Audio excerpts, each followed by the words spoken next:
Hello children, Miss Fletcher, knocking everything down.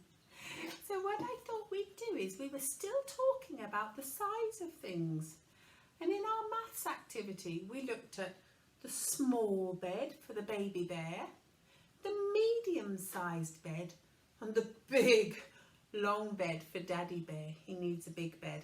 So with your packs that you had at home, I think you might have some paper left inside and some glittery bits and maybe a feather or two.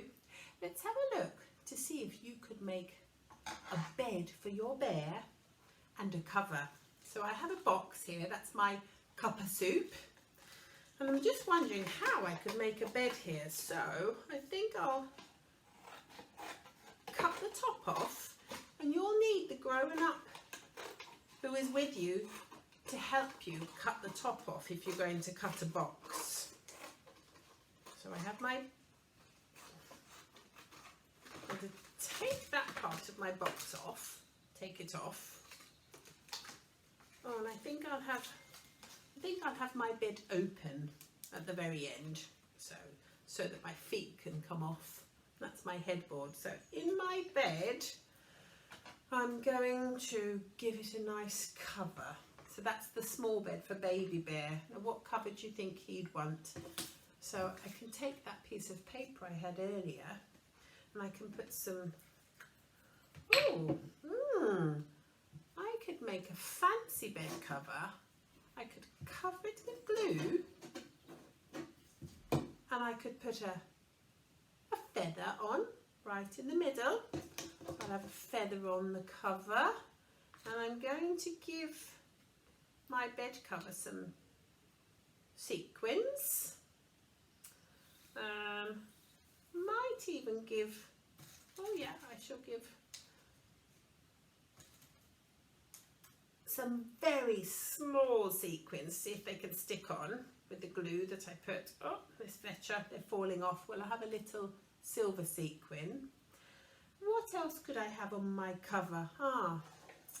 No, I don't have my coloured pencils here, but I might have a black one, and I think I'm going to do some shapes. I'm going to give shapes on this cover, so I think I'll do some little circles in the corner to decorate the bed cover, and I'm going to do some wiggly lines. Can you remember your wiggly lines? Wiggly lines. And that's actually quite a nice little bed for the bear. There we go. So that's the little bed with a cover for the bear. I could, because Mummy and Daddy don't have a bed yet, so I think I'll take a piece of my paper. I don't need too much, so I'll fold this one in half. This one I'm going to draw a bed. So my bed is going to have a big rectangle, and then another big rectangle. This will be the cover for the bed. I could even draw a picture of Goldilocks in the bed. So I'm going to do her head. And what's her hair like on this one? Oh, she's got yellow hair, hasn't she?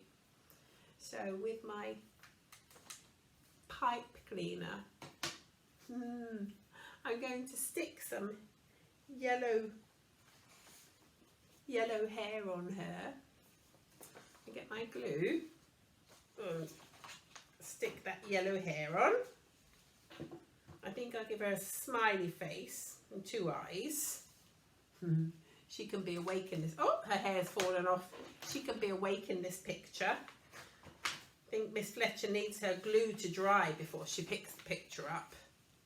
So here's her hair. And now my bed cover, I'd like to have a nice pattern on that.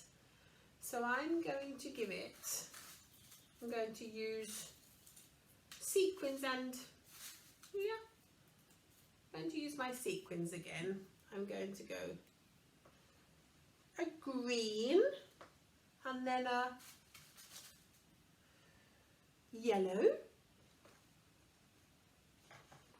and let's see what other things I can put. And then I think I'll give it, oh, another yellow one.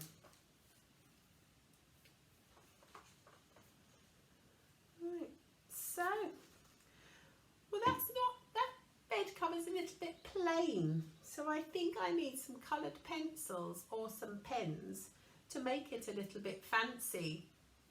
You can make it as fancy as you like. You could even put some glittery strings on, or just have a lovely pattern in your pencils. So see if you can make a small bed, a medium bed, and a big bed. These are supposed to be too small. Oh, well maybe that's Goldilocks in a medium-sized one. Do you think it's a medium? I think that looks more like the baby, the medium, and now we need the daddy's bed. But I'll let you make those and send in your pictures. Bye-bye for now.